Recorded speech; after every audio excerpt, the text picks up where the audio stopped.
결혼과 출산을 포기하는. 그러니까 취업이 어려워서 연애 돈 들까요, 안 들까요? 연애도 돈이 듭니다. 예, 우리 아들이 요즘 연애 안 하는 이유 중에 하나라고 그래요. 연애도 결혼도 출산도 포기하는, 취업이 어려워서 3포 세대라고 이렇게 말한다고 합니다. 저도 인터넷 검색을 해봤습니다. 5포 세대란 말도 있다 그래요. 그럼 두 가지가 추가됐는데 뭔지 아시겠습니까? 네, 내 집 마련과 인간관계를 포기하는, 그걸 5포 세대라고 한다고 합니다. 7포 세대란 말도 있대요. 그래서 아니 그렇게 막 뭐가 또 있는데 그랬더니 꿈과 희망까지 포기한다고 그런 정말 웃을 수 없는, 우리 청년들에게 쉽지 않은 세태입니다. 장년들도 먹고 살고 아이들 잘 기르고 이렇게 한다는 것이 쉽지 않게 느껴지는 요즘입니다. 한국 교회는 어떻습니까? 한국 교회 전도 참 힘들죠? 교회는 조금씩 축소되고 있고 미래가 더 힘들게 느껴지는 이 시대입니다. 이런 시대에 감사하면서 산다는 것은 결코 쉽지 않은 것 같습니다. 그래도 우리는 감사하며 살기를 원합니다. 오늘 본문 말씀인 신명기 8장 말씀은 하나님의 백성인 이스라엘 민족에게 하나님께서 어떻게 그들을 인도하셨고 그들에게 왜 광야로 인도하셨으며 광야에서 무엇을 그들에게 공급해 주셨으며 하나님께서 그들을 어떻게 빚으셔서 약속의 땅으로 인도하기를 원하셨는지, 또 약속의 땅에서 어떻게 그들이 살기를 원하셨는지 하나님의 뜻을 헤아릴 수 있게 해주는 것이 바로 이 신명기 8장 말씀입니다. 이 신명기 8장의 말씀을 한마디로 요약하면 감사라는 것은 하나님의 주권에 대한 무슨 고백일까요? 믿음의 고백이라는 것입니다.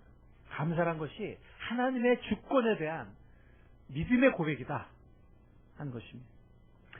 우리의 삶의 여정에서 우리는 어떤 때는 광야의 인내의 때를 지나가기도 합니다. 광야의 인내의 때를 지나간다고 생각이 될 때 우리는 신명기 8장 2절 말씀을 기억할 수 있습니다. 우리 신명기 8장 2절 오늘 본문 말씀입니다. 우리 다 같이 한번 읽어보도록 하겠습니다. 오늘 본문 말씀 신명기 8장 2절 말씀입니다. 여기 여러분들이 책갈피를 하시기 바랍니다. 신명기 8장 2절 우리 다 같이 한번 읽어보겠습니다. 시작. 내 하나님 여호와께서 이 40년 동안 내게 광야길을 걷게 하신 것을 기억하라. 이는 너를 낮추시며 너를 시험하사 내 마음이 어떠한지 그 명령을 지키는지 지키지 않는지 알려 하심이라.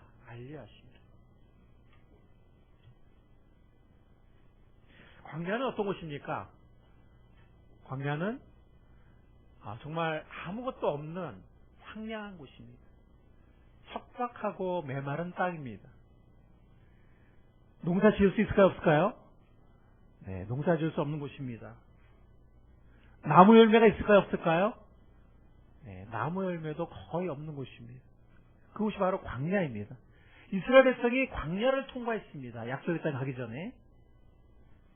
놀라운 것은 뭐냐면 그 아무것도 없는 광야, 정말 나무 열매도 없고 농사도 지을 수 없는 그 광야 길을 40년을 지났는데 하나님께서 200만이 넘는 이스라엘 백성을 40년 동안 한 끼도 굶기지 않고 먹이셨다는 것입니다. 하나님을 찬양합니다. 이것은 역사적 사실입니다. 하나님의 능력이 놀랍습니다. 근데 어떻게 그렇게 할 수 있었을까요? 가능합니까? 아무것도 없는 광야에서 어떻게 200만이 넘는 그 거대한 이스라엘 백성을 40년 동안 먹일 수 있을까요? 하나님께서 어떻게 이렇게 하셨죠? 어떻게 그렇게 하셨죠? 네. 사방을 둘러봐도 아무것도 없는 거예요. 사방을 둘러봐도. 어디에서 내려왔죠? 위에서.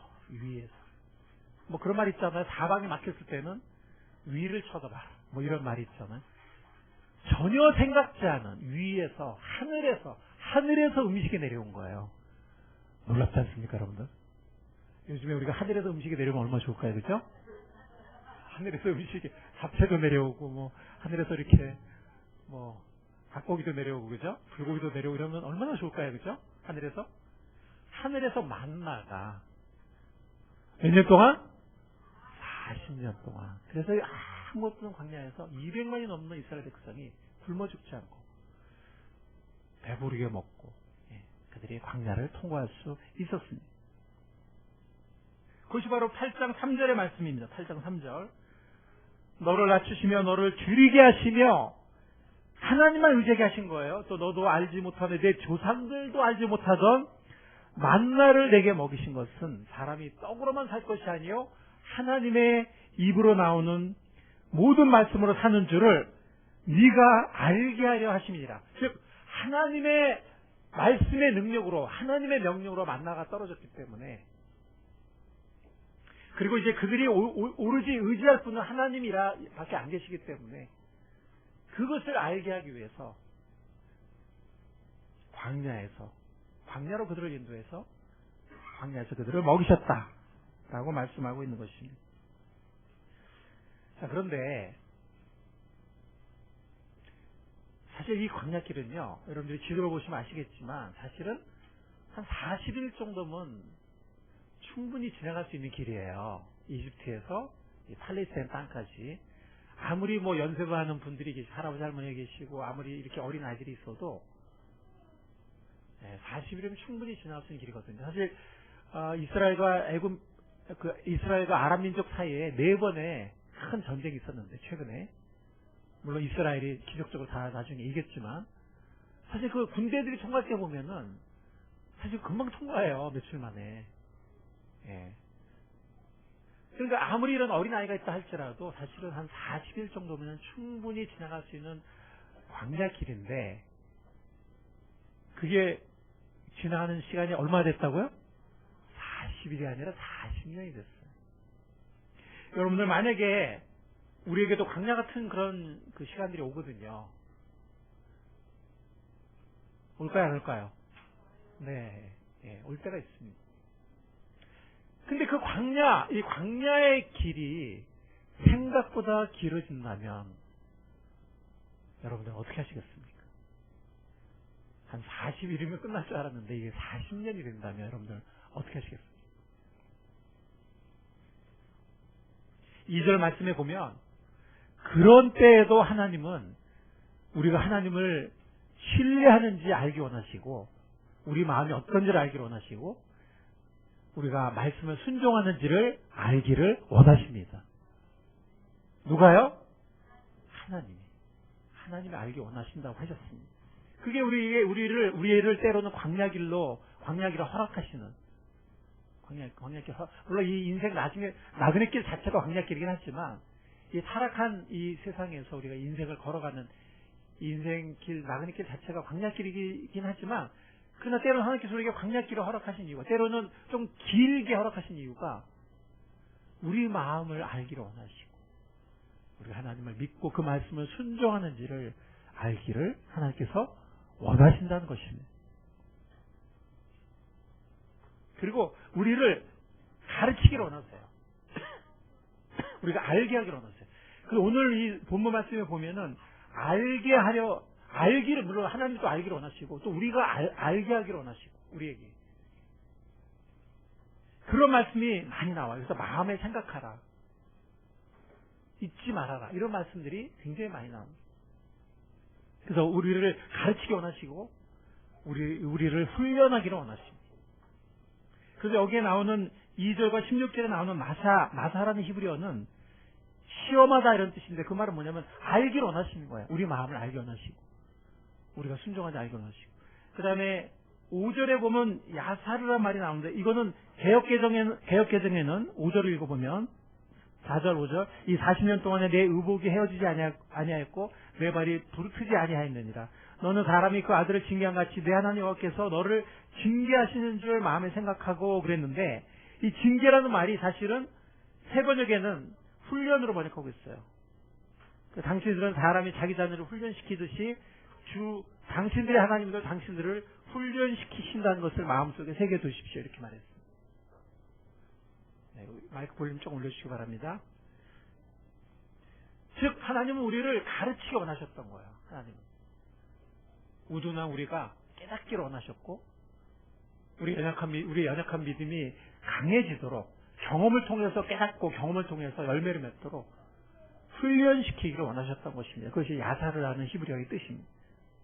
그래서 그거를 개역개정은 징계라고 번역했지만 세 번역에는 훈련이라고 번역을 했습니다. 영어로 디스플린인데 teach, 가르치고 discipline, train, 우리를 훈련시키기를 주님께서는 원하셨던 것입니다. 그리고 주님께서는 결국에는 우리를 어떤 땅으로 인도하실까요? 약속의 땅으로 인도하십니다. 그게 바로 8절부터 8장 7절부터 10절까지의 말씀이에요. 그래서 하나님께서 너희를 그 아름다운 땅에 7절 내 하나님 여호와께서 너를 아름다운 땅에 이르게 하시나니 하면서 그 땅이 얼마나 아름다운지를 그림처럼 묘사하고 있습니다. 하나님께서는 결국에는 우리를 어떤 땅이요? 약속의 땅으로 인도하십니다. 인도하십니다. 물론 이 땅에서 주시는 약속의 땅은 완전하진 않아요.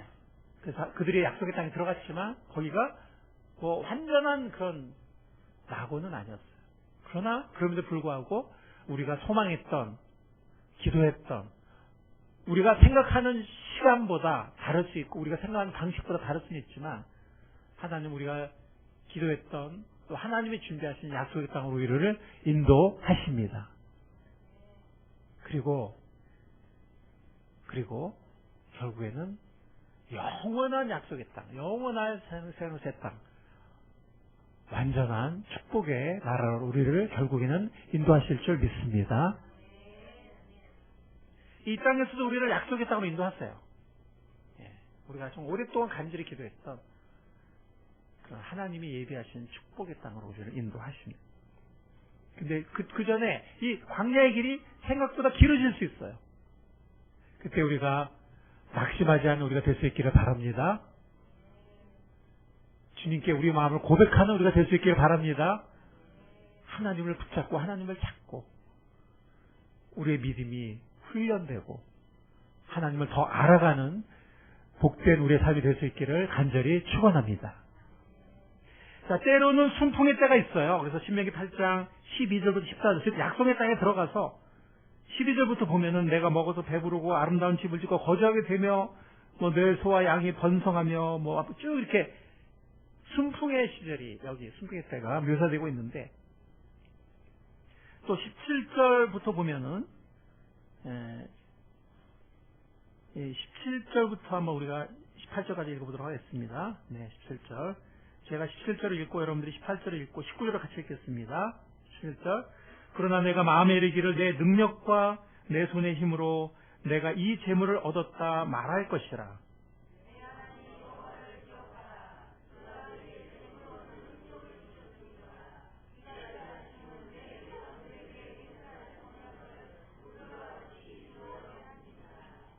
같이 읽겠습니다. 내가 만일 내 하나님 여호와를 잊어버리고 다른 신들을 따라 그들을 섬기며 그들에게 절하면 내가 너에게 증거하노니 너희가 반드시 멸망할 것이라. 아멘. 인류 역사를 보면은 고난의 때에 멸망한 민족도 있지만은 그 고난이 너무 극한 고난일 때, 그러나 보면 인류 문명 역사를 보면 번성했을 때 그들이 타락하고 자멸하고 붕괴하는 것이 인류 역사의 문명 역사라는 것을 우리는 알게 됩니다. 여러분들, 어려울 때 잘하는 게 쉬울까요? 아니면은 잘 될 때 잘하는 게 쉬울까요? 우리 생각에는 잘 될 때 잘할 것 같죠, 그죠? 높은 곳에서 잘하기가 더 어렵습니다. 골짜기를 지날 때나 정상을 지날 때나 주님만을 바라보는 우리가 될 수 있길 바랍니다. 그래서 우리는 순풍의 때에 그 재물과 부유함을 주신 것이 17절, 18절에 나오는 것처럼 내 힘으로 얻었다라고 하거나 아니면 19절에 나온 것처럼 다른 신들, 우상이 세상의 신이 줬다고 생각하는 것이 아니라 그 모든 것을 하나님이 주셨다고 믿음으로 고백하면서 겸손하게 하나님을 찬양하는 우리가 될 수 있기를 바랍니다. 우리의 삶의 여정에서 때로는 광야 앞에 인내의 때가 있고 때로는 순풍의 때가 있습니다. 어느 때든지 변함없이 주님을 바라보며 낙심도 하지 말고 교만도 하지 말고 하나님을 찬양하며 감사하는 행복 가운데 살아가는 우리가 될 수 있기를 간절히 소망합니다. 자, 영적인 원리를 정리하자면 두 경우 다 우리는 먼저 알아야 됩니다. 그래서 3절과 5절을 보면은 알아야 된다, 마음에 새겨야 된다 이런 말씀들이 나오는데 그건 뭐냐면 우리 사람이 떡으로도 살지만 떡이 필요하지만 그 떡도 물론 하나님 주시지만 떡으로만 사는 것이 아니고 우리가 동물이 아니기 때문에 떡으로만 사는 것이 아니라 하나님의 말씀으로 산다는 것을 우리가 잊지 말아야 된다는 것입니다. 알아야 된다는 것입니다. 두 번째는 하나님이 우리를 때로는 훈련하시고 때로는 가르치고 계신다는 것을 우리는 또한 알아야 된다는 것입니다. 그 다음에 결국에는 우리를 약속의 땅으로 인도하시는 선하고 능력 있는 하나님이라는 것을 우리는 또한 알아야 된다는 것입니다. 두 번째는 우리가 그 알았던 것을 그 다음에는 잊지 말아야 돼요. 한번 알았다고 우리가 또 잊어버리는 망각의 존재거든요. 잊지 말라는 것입니다. 기억하라는 것입니다. 그래서 이 기억하라는 말이 사실은 가장 많이 나와요. 이 오늘 8장 본문에서 2절에 나오고 11절, 14절, 18절, 19절에 계속 나옵니다. 잊지 말아라. 기억해라. 오늘 우리 감사절을 맞이했습니다. 하나님의 지난 은혜의 손길들 잊지 않고 기억하는 우리가 될 수 있기를 바랍니다. 뭘 잊지 말고 기억하냐? 여호와 하나님을 잊지 말라라고 계속해서 말씀합니다. 여호와 하나님 잊지 말라. 힘들 때든 잘 될 때든 여호와 하나님 잊지 말라. 두 번째는 하나님의 손길을 잊지 말라. 라고 말씀하는 것입니다. 세 번째는 주 하나님을, 그런 하나님을 어떻게 된다고요? 찬양하라는 것입니다. 찬양. 자, 우리 10절 말씀 한번 읽어보겠습니다. 10절 시작. 내가 먹어서 8장 10절 시작. 내가 먹어서 배부르고 내 하나님 여호와께서 옥토를 내게 주셨으므로 말미암아 그를 찬송하리라. 사실 찬양한다라는 여기 말은요, 바라크라는 히브리어인데 바라크라는 말은 사실은 복주다, 축복하다 뭐 이런 말이거든요. 근데 여기서 왜 이 바라크라는 말이 찬송이라는 뜻이 됐을까요? 이게 PL형이 되면, 동사에 여러 형이 있는데 PL형이 되면 영어로 bless God 이런 말이 있는데 이건 뭐냐면 의역하면 to declare God to be the source of the special power 이런 뜻이에요. 그러니까 하나님께서 특별한 능력을 가지신 그 원천이라는 것을 하나님의 그런 분이시라는 것을 축복하면서 선언하다 이런 뜻으로서 한마디로 praise 찬양하다라는 뜻이 됩니다. 사전에 보면 그렇게 그러니까 축복하다라는 말이 PL형이 되면은 찬양하다라는 뜻이 가능해요. 그래서 여기서 하나님을 축복하다 뭐 이렇게 말할 수도 있겠지만 우리 한글 성경에 번역한 것처럼 하나님을 어떻게 하라고요? 하나님을 찬양하라고. 하나님을 이 모든 축복이 누구로부터 왔다는 것을 고백하라고요? 하나님께로 왔다는 것을 고백하고 이 모든 축복의 근원이 누구시라고요? 하나님이시라는 것을 믿음으로 선언하라는 거예요. 즉 하나님을 찬양하라는 거죠. 자, 우리가 잘 아는 감사와 찬양의 시가 있는데 시편 103편이거든요. 화면 준비됐나요? 시편 103편 1절 2절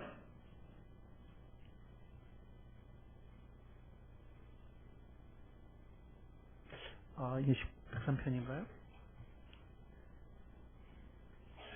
자, 우리 시편 103편 한번 찾아가 보겠습니다. 같은 시편 시편 103편 1절 2절.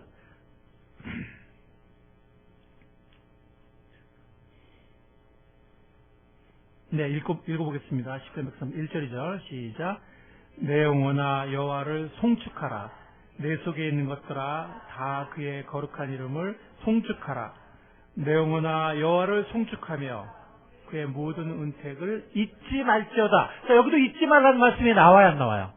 나옵니다. 그러면서 하나님은 어떻게 하라고요? 송축하라. 똑같은 바라크의 피헬령이에요. 똑같은 바라크의 피헬령. 그러니까 하나님을 축복하라 이런 말이 아니라 하나님을 송축하라. 잊지 말고 하나님을 송축하는 우리가 될 수 있기를 바랍니다. 그 감사와 송축의 이유 중에 우리가 이번 주에 이번 11월 말까지 하나님께서 우리에게 은혜로 응답하신 것들, 감사할 제목들을 3가지를 한번 우리가 찾아봤습니다. 저도 그걸 정리하다 보니까 3가지가 아니라 막 10가지 가까이 되더라고요. 처음에는 막 생각이 안 났는데, 제가 요즘에 또 기억력이 요즘에 굉장히 문제가 있지 않습니까? 생각이 잘 안 나더라고요. 예, 결혼하지 말라고, 저 옛날에 참 기억력이 좋았었는데, 처음에는 생각이 잘 안 나는 거예요. 1월달에 무슨 일이 있었지, 2월달에 무슨 일, 지나간 일들이 그냥 새카맣게 아무 생각도 안 나는 거예요. 근데, 그래도 또 제가 옛날 기억력이 아직은 남아있지 않습니까? 잘 곰곰이 생각해 보니까 조금씩 아직 완전히 망가지는 않아가지고 하나님 생각나게 하셨어요. 성령께서 생각나게 하셨어요. 그래서 이렇게 하나 생각하면서 하다 보니까 3가지가 아니라 진짜 막 5가지, 6가지, 8가지 하나님이 생각나게 하셨습니다. 생각나게 하신 하나님을 찬양합니다. 그 감사와 송축의 의미가 그러니까 너무나 이게 여러 가지가 있더라고요. 제가 까먹고 있었는데 정말 감사한 것들, 응답하신 것들, 은혜로 주신 것들. 근데 가만히 생각해보니까 가장 감사한 게 뭔가 생각해보니까 우리 같은 이런 정말 부족하고 형편없는, 때로는 너무나 부끄러운 우리의 모습인데도 불구하고 우리를 결코 내치지 않고 우리를 변함없는 인자함과 자비로 대하시고 우리를 또 우리 죄를 사위하셔서 경외하는 자를 사위하셔서 깨끗게 하시고 하나님의 은혜로 날마다 새롭게 세우시는 하나님의 은혜가 가장 감사했습니다. 가장 감사했습니다. 하나님의 은혜를 잊지 않고 계속해서 하나님을 송축하는 우리의 아름다운 삶이 될 수 있기를 바랍니다. 자, 우리가 몇 가지 적용할 수 있기는 첫 번째는 기도응답 노트를 우리가 사용하면 좋을 것 같습니다. 우리는 망각의 존재이기 때문에 얼마나 잘 망각하는지 모르겠습니다. 그리고 불편하고 불평스러운 거는 현재 닥쳐 있으니까 이건 너무나 쉽게 우리 입에서 나오고 감사한 것들은 너무 쉽게 망각하는 것이 바로 우리 인간입니다. 그래서 여러분들 기도응답 노트 아니면 뭐 감사 노트라고 해도 좋겠습니다. 노트를 한번 꼭 간직하고 쓰시면 어쩌면 평생 것이 귀한 가보 같은 것이 되고 우리의 자녀들에게 물려줄 때 우리가 뭐 돈이 많아가지고 뭐 돈도 재산 물려주면 더 좋겠죠, 그죠? 아무 대답이 없네요. 아무 대답이 없네. 물려주면 좋겠죠, 그죠? 좋겠지만 정말 이런 믿음의 이 감사 노트, 이런 기도와 그 응답의 노트를 물려준다면 이보다 더 귀한, 이보다 더 정성 어린 귀한 가보가 있을 수 있을까라는 생각이 듭니다. 기도 응답 노트 이미 쓰고 계신 분들이 계시겠지만 안 쓰고 계신 분이 계시다면 기도 응답 노트, 감사 노트를 한번 꼭 한번 쓰시기를 바랍니다. 두 번째는 우리가 이따 오후 시간에 간증 예배 시간을 갖겠지만 감사의 시간을 갖겠지만 에베네셀의 간증을 남기는 것입니다. 공적인 예배에서도 남기고 또 개인적으로도 기록해서 남기고 남길 때 그것이 또 하나님 앞에 얼마나 큰 송축이 되고 얼마나 큰 감사가 되는지 모르겠습니다. 세 번째는 우리 목장에서부터 우리가 감사 제목을 또 뭐 힘든 것도 나누지만 기도 제목도 나누지만 또 감사 제목을 나누는데 우리 어린 아이들부터 모든 목장에서 감사 제목을 나누는 아름다운 전통을 우리가 계속해서 살려나갈 수 있기를 바랍니다. 네. 아직 안 하고 있는 목장이 있다면 우리 자녀들의 감사 간증도 함께 나누면서 또 자녀들을 축복하는 그런 귀한 전통을 우리가 만들어서 이어나갈 수 있기를 바랍니다. 자, 제가 지금 이제 메시지를 이제 마감이 된 시간인데요. 이거 짧게 하겠습니다. 이 보너스인데요. 감사를 가만 생각해 보면 이건 하나님의 섭리고 하나님의 은혜이기도 하지만 참 어떻게 보면 이것이 불완전한 세상에서 행복하게 사는 비결이라는 생각이 듭니다. 이 세상은 불완전하잖아요, 그렇죠? 그래서 로마서 8장에 보면 이미 구원받은 우리들도 탄식하면서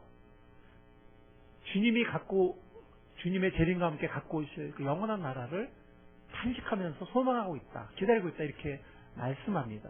그만큼 이 세상은 우리가 이미 영원의 구원을 받아서 할지라도 이 세상은 우리가 걸어가는 이 인생 나그네 길은 결코 쉽지 않은 불완전한 세상입니다. 불완전한 세상에서 여러분들 그렇지만 감사로 행복하게 사는 우리가 비결을 배울 수 있길 바랍니다. 여러분들 배우자로 인해서 감사하십니까? 생각보다 아멘이 많이 나오는데요. 네, 어느새 우리가 목장만 하면서 왜 우리 부인은 애교가 없을까? 왜 우리 부인은 좀 이러면 좀 여보 미안해 한마디 하면 그냥 풀릴까? 왜 그 말을 못할까? 그러면 또 부인이 할 말 없겠어요, 그죠? 우리 남편은 왜 저렇게 재미가 없을까? 왜 이렇게 유머가 것도 없고, 또 왜 이렇게 또 돈도 잘 못 벌어올까? 서로 얘기할 수 있겠죠, 그죠? 예, 서로 완전하지 않거든요. 그러면 불완전한 거 보지 말고, 이미 있는 거, 안에 감사한 거를 바라봅시다. 우리 부인이 참 저렇게 건강하고 성실하고, 저렇게 참, 생활을 이렇게 잘 살고 있고, 뭐 이런 것들. 네, 내 옆에서 늘 내 친구가 돼주고, 우리 남편도 또, 우리 남편이, 이렇게 서로 있는 것들을, 없는 거 보지 말고, 있는 것들을 감사하면서 행복하게 살아가는 우리 될 수 있길 바랍니다. 여러분들 자녀들로 인해서 감사하십니까? 꿈사람께 너무 좋습니다. 이 아멘이 많아서. 자녀들 어떨 때는 우리 마음에 안 차죠, 그죠? 근데 거꾸로 말하면 또 부모들은 마음에 찰까요? 자녀들 볼 적에? 또 전혀 또 다른 얘기잖아요, 그죠? 그래서 서로가 우리가 불완전한데, 네.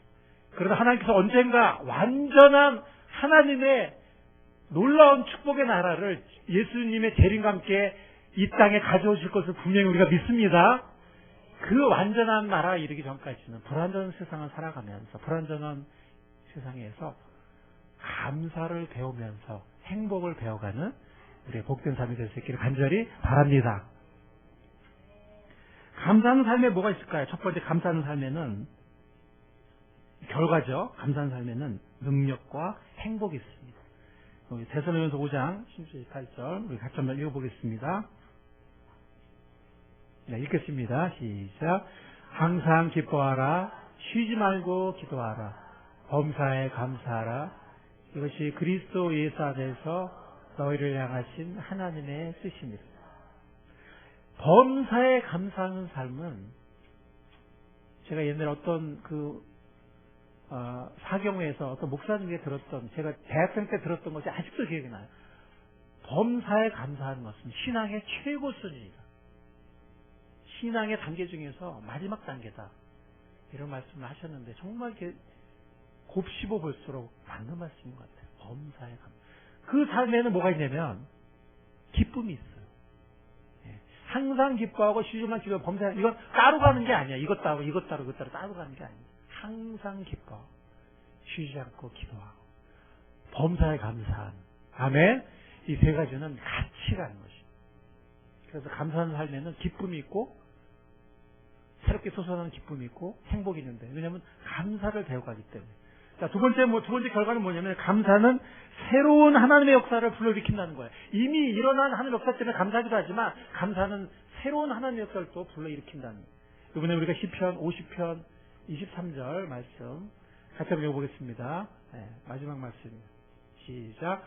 감사로 제사를 드리는 자가 나를 영화롭게 하나니 그 행위를 옳게 하는 자에게 내가 하나님의. 여기서 말하는 구원은 물론 신약의 구원은 죄사함과 영원한 천국을 중심으로 하는 것이지만 구약에서 말하는 구원은 그것만이 아니라 이 땅에서 하나님의 어떤 우리를 안전하게 지켜주시고 구출해 주시는 손길과 우리에게 세워주시는 손길과 우리를 인도하시는 손길, 이 모든 것들을 구약에서는 구원이라고 해요. 그래서 이 행위를 옳게 한다는 건 뭐냐면 감사를 배우는 거예요. 감사를 배우는 거예요. 불평하고 낙심하고 뭐 하는 이런 것이 아니라 이 행위를 옳게 한다는 것은 감사를 배우고 하나님을 찬양하는 걸 말하는데 그런 사람에게 하나님의 새로운 구원을 보여주겠다. 아멘. 네, 감사는 불안한 세상에서 우리에게 행복을 줍니다. 감사는 하나님의 새로운 역사를 불러일으킵니다. 우리의 나은 인생길을 서로를 보듬으면서 광야가 길어질 때나 아니면 부유한 길로 인도하실 때나 변함없이 하나님을 바라보면서 감사를 배우면서 하나님을 찬양하는 행복 가운데 살아가는 우리 모두가 될 수 있기를 감사의 주님의 이름으로 간절히 축원합니다. 주님 감사합니다. 오늘 말씀을 통해서 저희들에게 위로해 주시고 교훈해 주시고 도전해 주셔서 감사합니다. 이 말씀을 단지 듣고 잊어버리는 것이 아니라 이 말씀의 진리와 이 말씀의 행복 가운데 살아가는 우리가 될 수 있게 주의 성령께서 붙잡아 인도하여 주시옵소서. 감사하신 예수님 이름으로 기도했사옵나이다. 아멘.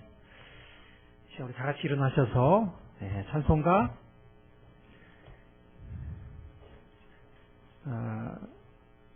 몇 장이죠? 네, 429장. 세상 모든 풍파 너를 흔들어 찬송을 주님께 올려드리도록 하겠습니다.